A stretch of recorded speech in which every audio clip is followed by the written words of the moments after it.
I still remember the sound of the gate, that heavy iron groan as it shut behind me, like the world locking me out for good. I was 7 years old, clutching a blanket that didn't even belong to me, watching the orphanage swallow me whole. They called it STT, Helena's home for girls. But to us, it was just the hill, because that's where they sent the forgotten, up on a hill. Away from the city, away from the noise, away from love. Most days smelled of boiled potatoes and disinfectant. The walls were the color of old bones. You learned to speak quietly, eat quickly, and never, ever cry where Sister Miriam could see you. And then one day, she arrived. She walked in like a ghost, wearing sunlight, this small girl with tangled hair and a red ribbon tied around her wrist. Not in her hair, not around her neck, her wrist. Like she was afraid it would float away if she didn't hold onto it. Her name was Elara. They said she'd been found outside the city. No record, no papers, nothing. She didn't talk for weeks, just sat on the end of her bed, tying and untying that ribbon like it held her world together. The rest of us didn't bother much with her at first. In the orphanage, kindness was expensive. Attention meant trouble, but I couldn't help it. She looked like a dream. Someone forgot to finish .so one day. During chores, I whispered, "That's a pretty ribbon." She didn't look up, just said, soft as dust, "It's not pretty. It's proof." Proof of what? That someone was supposed to come back for me. I didn't know what to say. I'd stopped believing anyone was coming back for me a long time ago. From that day on, we were inseparable, the two quiet ones, the ones who didn't fit. We shared our food, our bruises, our secrets whispered under blankets after lights out. She used to say, "When I get out of here, I'm going to find who left me. And you'll come too." It was a promise made in the dark, the only kind that ever felt real. Years passed in slow gray seasons, until one day, everything changed again. But this time, not on the hill. It was nearly 15 years later, and I was no longer the orphan girl with empty hands. I'd made something of myself, small, maybe, but honest. I worked at a military archive center, managing old files and service records. The uniformed officers didn't notice me much, and I liked it that way. Then came the charity event. They said it was for orphans of conflict, and I thought maybe I could give something back. So I volunteered to help. The event was held at the city hall, under bright lights, banners, cameras, all the things we never had growing up. When I walked in, my knees almost buckled, because on the center screen, smiling back at me from a slideshow of successful adoption stories, was her, Elara, grown up, dressed in silk, standing beside a man in full military uniform, chest covered in medals, jaw like carved stone. The caption read, "General Marcus Hale with his daughter, Elara Hale, advocate for orphan children." My throat went dry, my pulse was a drum in my ears. She had a family now, a powerful one, and I was just another forgotten file clerk in the basement of the very system that once threw us away. When the general himself entered the room, the crowd straightened. He had that presence, the kind that bends the air. I watched him from afar, every salute, every smile. And beside him, Elara moved like she'd never known hunger or fear, until our eyes met, just for a moment, one heartbeat, and I saw it, the flicker, recognition, shock, then something else, something like guilt.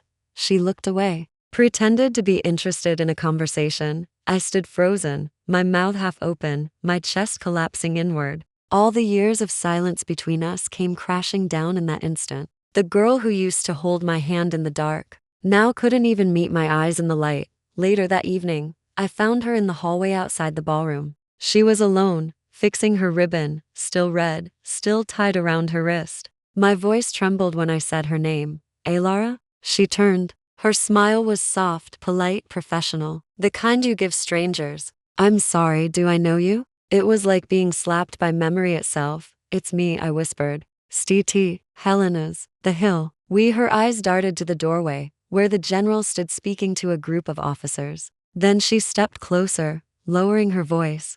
"You don't understand. I can't talk about that. Not here. Not ever. Elara, you promised." I was a child. So was I. She winced, then reached out, touched my arm. "Please, don't ruin this for me. You don't know what it costs to get out." And then she walked away, just like that. The girl who once swore she'd never forget me had erased me completely. That night, when I got home, I sat in the dark and stared at my reflection. I looked older than I remembered, smaller, like the orphan I thought I'd buried years ago. On my table lay the event brochure, her photo beside the general's. My hand shook as I traced her name, then tore the paper in half, because that's what I was half of a friendship, half of a story, half of a promise never kept, and for the first time in years, I let myself cry. Not for the girl who'd become someone else, but for the child she left behind in me. The orphanage sat like a scar on the hillside, a long gray building with bars on the windows, and a cross that had rusted to the color of dried blood. From the city below, it probably looked peaceful, maybe even holy. But inside, St. Helena's was a quiet battlefield, where love was rationed and hope was forbidden. You could always tell who was new by how loud they cried at night. After the first week, the sobs would shrink into muffled sniffles. After the first month, silence. After the first year, you'd stop dreaming altogether. But Elara never followed those rules. She arrived in the dead of winter, a snowstorm outside, and another kind inside her eyes. The matron said her file was incomplete, that she'd been found wandering near a checkpoint outside Kabul. No birth certificate, no relatives, no story. Just that red ribbon, tied too tight around her wrist. She never told anyone what it meant. Not even me. Not at first. In the mornings, she used to stare out the window while we scrubbed floors. She'd whisper things like, "They said my father's a soldier. Soldiers always come back." The other girls would laugh, cruel as only children who've been hurt can be. But I didn't laugh. I wanted to believe her, because if her father could find her, maybe someone could find me too. Every evening, the bell would ring at 6, and we'd line up for dinner, rows of children holding tin trays. The food was always gray. Potatoes, beans, a single piece of bread that tasted like dust. We used to trade bites when the sisters weren't looking. Elara would always slide her bread toward me. "You need it more," she'd whisper. "Why?" "Because you still believe people care about you." That line stuck with me. Maybe because she said it like it was both a curse and a blessing. At night, after lights out, she'd hum songs I didn't recognize, foreign melodies, lullabies maybe. I'd listen with my eyes closed, pretending it was my mother's voice. Sometimes she'd stop and whisper, "If you ever leave this place, find me." I didn't know how. None of us ever left. Girls aged out, got sent to workhouses or worse. Hope was a luxury we couldn't afford. But she clung to it like that ribbon, refusing to let it slip. There was one sister who wasn't cruel. Sister Agnes. She was old, soft-spoken, always smelled like lavender and tea. She ran the small library, a single shelf of worn books. Elara and I spent hours there, tracing our fingers over words we didn't fully understand. Agnes once told us, "Books are proof that even orphans can leave something behind," Elara whispered. "I'll leave behind my name." She wrote it in pencil on the inside cover of every book she read, Elara. And beside it, she'd draw a tiny red ribbon. It became her secret signature. A reminder that she existed, even if the world tried to erase her. The seasons passed like slow breaths. Spring storms, summer heat, autumn cold. Life in the orphanage never really changed, except for the punishments. The matron believed pain was the only teacher. Once, when Elara hid an injured bird in her drawer, the matron found it and made her dig its grave behind the chapel. Her hands shook so badly she could barely hold the shovel. I tried to help, but Sister Miriam caught me. "You'll learn, both of you," she hissed. "The world doesn't reward disobedient girls." That night, Elara sat by the window, dirt still under her fingernails, and whispered, "Maybe the world just doesn't like girls who remember." I didn't know what she meant. Not then. But I never forgot how she said it, with the calm of someone who already knew she'd pay for remembering. One summer, we got visitors, government officials, sponsors, reporters. They came with cameras, pretending to care. We were told to smile and stand straight. I remember Sister Miriam whispering, "The prettier you look, the better our funding." Elara refused to smile. I didn't say anything. Some secrets are too sacred to share, even with the people you love most. Then, one morning, everything changed again. The bell rang early. The sisters gathered us in the chapel. Sister Miriam said there had been a fire in one of the storage rooms. No one was hurt, but the damage was unfortunate. I caught Elara's eye across the rows of benches. She looked calm, too calm. Later, I found out the fire wasn't in the storage room. It had started in the office, in the same drawer where Sister Miriam kept the adoption records. 2 days later, a car came for Elara. The matron said nothing. No paperwork, no explanation. Just that a family has taken interest. I watched from the dormitory window as she climbed into the back seat. Her face pressed against the glass for one long moment, and even from that distance, I could see the red ribbon was gone. That night, I lifted her pillow and found it the scrap she'd saved. The one piece of the letter that had survived. It only had 2 words left, half burned, but still readable. Find me. I kept it. For years, because deep down, I knew one day I'd have to. I used to think ghosts only haunted the dead, but sometimes they haunt the living, too, especially the ones who keep surviving when they shouldn't have. It had been 15 years since I last saw Ilara disappear into that black car. 15 years since I'd watched her face vanish behind glass and dust, leaving me alone on the hill with her memory and the burned scrap of paper that said, "Find me." And yet, life found a way to move forward, even when mine felt frozen. In that moment, I got a job at a military records office in the capital. It wasn't glamorous, but it was quiet, and quiet is something you learn to value when you've grown up in noise. My days were filled with files, names, medals, service reports, the stories of soldiers who lived and died without knowing someone like me was reading their past. In some strange way, I liked it. Each file was a ghost, and I got to give them a little order before the world forgot them. That was my life. Until the day I found her name. It started like any other Tuesday. Gray sky, cold coffee, the hum of the copy machine sounding like rain on metal. My supervisor, Mr. Keller, dropped a new stack of files on my desk. "Archive these by end of day," he said. "They're from the National Honors Committee. Cross-check medal recipients with family registries." I nodded and got to work. It was routine. Fill in data, stamp the approvals, move on, until one folder stopped me cold. The name, printed in neat military font, Hale, Marcus J., Medal of Valor recipient, and just below that,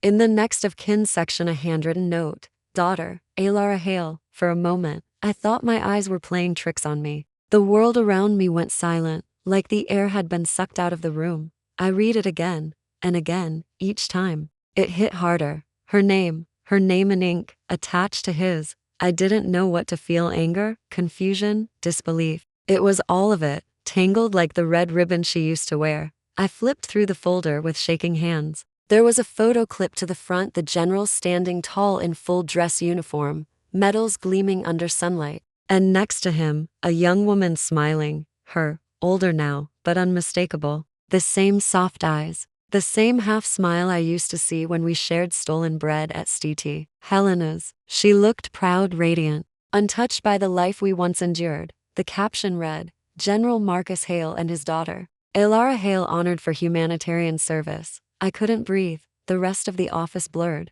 I felt the past slam into me like a wave. The orphanage, the letter, the ashes. The words "find me" burned behind my eyelids. She hadn't been lost. She hadn't been dead. She'd been claimed. By him. That night, I couldn't sleep. I sat by my small window, the city lights flickering like the candles we once hid under our blankets. I replayed everything I knew. Her story, the letter, the fire, the sudden disappearance. Had he been the one looking for her all along? Was the letter real? Was the fire just an accident, or was it something else? The questions wouldn't stop coming. They pressed against my ribs like the walls of that orphanage, suffocating, unrelenting. By morning, I made a decision that terrified me. I was going to meet General Marcus Hale. The opportunity came faster than I expected. A week later, our office received an invitation to assist at a Veterans Award ceremony, the kind of event where high-ranking officers smiled for cameras and politicians shook hands for press. General Hale was one of the guests of honor. I volunteered immediately. My supervisor barely looked up from his desk. "Sure," he said, signing the form. "You're quiet enough to stay out of trouble." If only he knew. The ballroom was grand chandeliers, velvet drapes, and flags hanging like trophies. But I barely noticed any of it. My heart hammered as I stood among the staff, holding a clipboard I didn't care about. And then I saw him, General Marcus Hale. He was older now, with silver at his temples and lines on his face that spoke of command, loss, and pride. But there was something in his eyes, a distance, like someone who's lived too many lives in one. When he walked past, the crowd straightened instinctively. Power has a gravity to it, and he carried it effortlessly. And then I saw her, Alara, standing beside him, radiant in a white dress. No trace of the orphanage, No trace of the girl who used to whisper under the covers about running away. She was his daughter, and I was nobody. During the medal ceremony, I couldn't stop staring. The announcer listed the general's accomplishments, missions, rescues, leadership, and I found myself wondering how many truths were buried beneath those polished words. Then the presenter spoke her name, and for her tireless humanitarian work with displaced children. We honor Miss Alara Hale. Applause erupted. Cameras flashed. Alara smiled, that same quiet smile I used to know. And in her hand she held a red ribbon pinned to her wrist. My throat tightened. It was the same ribbon, the same one she'd given me. After the event, I lingered near the exit, waiting, trembling. When the crowd thinned, I saw the general speaking to a group of officers. Alara stood nearby, glancing around, maybe looking for him, or maybe sensing something else. Our eyes met. It was the first time in 15 years. Recognition, shock, and then fear. She turned away, but I called out quietly, Alara. She froze. When she faced me again, her expression shifted, the perfect calm of someone trained to hide panic. Excuse me, she said softly, her voice steady. You must have me mistaken for someone else. My chest ached. Don't do that. Not again. Her lips parted, but before she could speak, the general called her name. Alara. His voice carried command, affection, and something else. She turned, almost reflexively. When she looked back at me, her eyes shimmered. For a second, I thought she might say it, I remember. But she didn't. She only whispered, "Please don't ruin this." Before walking away, that night, I sat on my bed, staring at the photo I'd stolen from the file, the one of her and the general. My hands trembled. I finally understood what haunted me all these years. It wasn't just that she left. It was that she had to. The letter had been real. The fire, deliberate. Someone had gone to great lengths to erase her past, to give her a new name, a new story, a new life. And I realized then she wasn't the only one living with ghosts. The general might have been her savior, but he was also the man who buried the truth. The next morning, I stared at the photo again, her smile beside his medals, the red ribbon on her wrist, the caption that declared her his daughter. But all I could see was the girl who once whispered through tears, "When I grow up, I'll find where I belong." Now she had found it, and somehow, I was the stranger standing outside the story. I told myself to leave it alone, to let her have her peace. But peace doesn't sit quietly when truth is clawing at your throat. So when the invitation for the post-ceremony reception arrived at the office the next day, I volunteered again, except this time, I didn't go as staff. I went as the ghost she'd left behind. The hall smelled of perfume and politics. Silver trays clinked, laughter echoed off marble walls. And the portraits of generals long dead watched us all pretend we weren't broken inside. I found her before she saw me, standing near the grand piano, talking to a senator. She wore a dark blue gown, her hair pulled back, the ribbon still tied at her wrist. A silent confession, a secret only I would notice. The general was across the room, shaking hands and smiling for photographs. I could feel the weight of him even from a distance, the gravity of a man who had never once been told no, and I knew tonight I would. I waited until the crowd thinned and approached him. "General Hale?" He turned with practiced politeness. "Yes." I swallowed hard. "I work at the Central Records Division. I helped process your Medal of Valor file." He smiled faintly. "Ah, then you've seen my paperwork since firsthand." I forced a small smile. "Actually, sir, I wanted to ask about something that wasn't in the file." He raised an eyebrow. "Go on." I took a breath that felt like stepping off a ledge. "Your daughter, Alara Hale." Something flickered behind his eyes, a shadow too fast to catch. "Yes. What about her? She wasn't always your daughter, was she?" The words landed like glass breaking. The music stopped somewhere behind us. Maybe it didn't. I couldn't hear it anymore. His face didn't change, but his voice did. It went from cordial to command in an instant. "I'm not sure what you mean, Miss Lena," I said. My voice cracked, but I stood my ground. "My name is Lena. I grew up with her at STT, Helena's orphanage. He cut me off. "That's impossible." "It's not." I pulled out the burned corner of the letter I'd kept all these years, the one she'd written the night she disappeared. "She wrote this before she left. It has your name on it." He stared at it, eyes narrowing. "Where did you get that?" "From under her pillow, the night the orphanage burned." For a second, the mask slipped. His jaw tightened, his hand clenched. Then calmly he said, "You should forget that place. It's gone." "I can't." I whispered, because it's still burning in my head. I lost everyone there, and she was taken away. I thought she died, General. I thought I'd buried her in my nightmares. He looked past me, as if searching for an escape that didn't exist. You don't understand what you're stirring up. Then help me understand. The words tore out of me. Why her? Why was she there at all? Why did she have your name before you even claimed her? His silence told me everything. Ilar appeared at the edge of the crowd, her expression pale as snow. Dad? She called softly. He turned sharply, tension breaking like glass underfoot. Not now, Alara. She looked from him to me, her eyes full of the same ache I'd seen once when she'd promised she'd never forget me. Lena.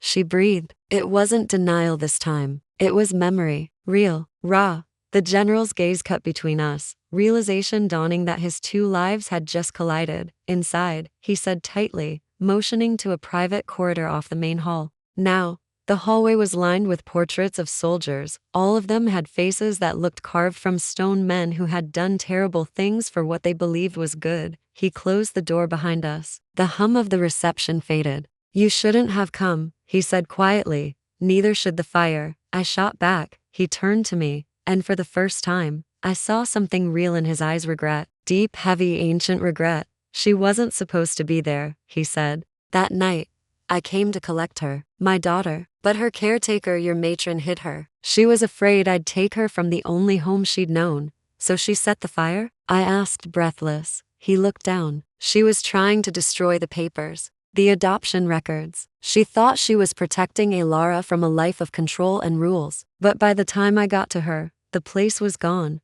My chest tightened. And the other children? The ones who never got out. His voice cracked. I tried. God help me. I tried. But I only found one alive. Alara looked away, tears welling. Me.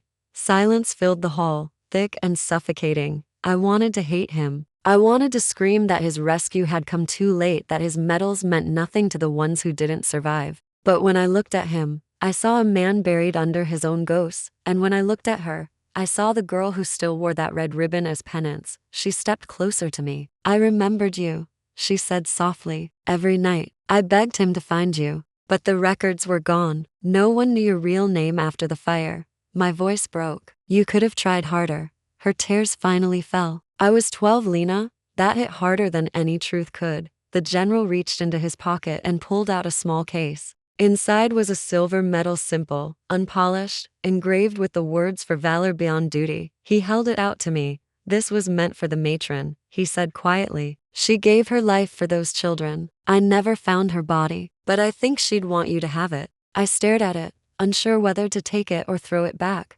Alara reached out first. Her fingers brushed mine as she placed the medal in my palm. Please, she whispered. Let this mean something. For both of us.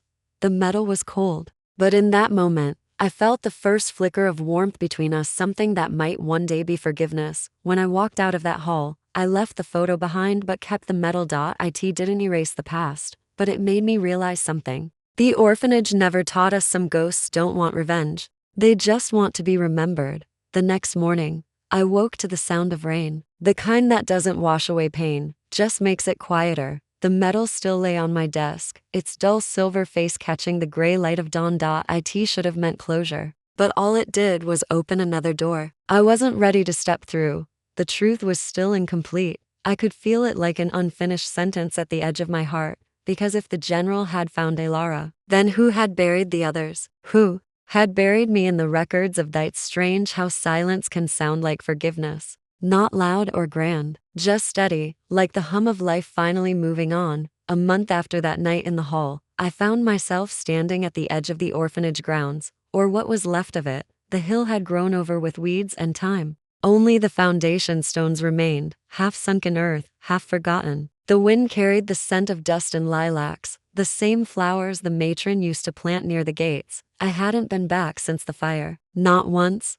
Now, I was here again. Not as the girl who lost everything, but as the woman who finally knew why. The general's confession still echoed in my chest. The fire had been an accident, but the truth behind it had not. Alara hadn't been abandoned. She'd been hidden. Her mother, a relief nurse, had died in a convoy bombing when Alara was 4. The general had been fighting overseas, believing them both gone, until one day, a sealed envelope arrived at his barracks written by that same nurse before she died. It said only 3 words, "Find our daughter." The search led him to Stevie, Helena's, but by the time he reached the gates, the orphanage was already burning. He'd found one survivor, a little girl clutching a red ribbon in her fist. He never knew there'd been another. Me. The matron had switched our beds the night before. She must have known something was coming. She saved me, by mistake or by love. I'll never know. The general passed away 2 weeks after that night. Heart failure, the papers said, but I think it was something deeper. A heart too full of ghosts to keep beating. Elara called me after the funeral. No pretense, no titles. Just Lena, and for the first time, her voice didn't sound like a stranger's. "I found something," she said quietly. "I think it's yours." Now, standing on this hill, I held it in my hand, a small box wrapped in faded brown paper. Inside was a piece of scorched metal, the orphanage gate plate, the one that once read Stiti, Helena's home for children, and tied around it the red ribbon. Not new, not clean, the same one she'd worn the night before the fire. I sank to my knees. The wind pressed against me like a memory coming home. There's a small cemetery behind the orphanage, tucked between the old trees. That's where I found the grave with no name, a single stone, weathered, blank, leaning slightly. No flowers, no dates, just emptiness carved in stone. The general had told me about it before he died. He'd buried the matron here, even though no one ever confirmed her body. He said it was for whoever she saved. I think he meant both of us. I knelt beside the grave, tracing the cracks with my fingers. The ground was soft from rain. My voice came out as a whisper. "You saved us, even if we didn't know it." Then I took out the medal and the ribbon. For a moment, I just stared at them, 2 symbols of 2 worlds that should never have met. War and childhood, duty and innocence, fire and forgiveness. I tied the ribbon around the medal and placed it on the grave. The medal shone faintly under the morning light, and for the first time, it didn't look like something heavy. It looked at peace. I stayed until the sky cleared. When I turned to leave, I saw a figure standing at the top of the hill. Lara. She didn't speak. She didn't have to. We met halfway, and when she reached me, she held out something small, a photo. It was the 2 of us. 2 little girls sitting on the orphanage steps, our heads tilted together, our faces covered in dirt and laughter. "I kept it," she said. "All these years. It's the only proof I had that I wasn't alone." I smiled through the tears. "And now," she took my hand. "Now I know I never was." We stood there a long time, watching the wind move through the grass. The city's noise was far away, distant, unimportant, and as I looked at her, the general's daughter, the orphan's sister, I realized something simple, something I wish I'd understood sooner. We weren't survivors of the same fire. We were survivors because of it. The flames that took our home also forged our bond, and though it took a lifetime to return here, maybe this standing side by side was the ending the matron wanted for us all along. When we finally walked down the hill, I glanced back once more. The grave shimmered in sunlight, the ribbon fluttering in the wind, its red bright against the gray stone. It looked almost alive, like it was waving goodbye. I whispered the only words that felt right. "Rest now. We found each other."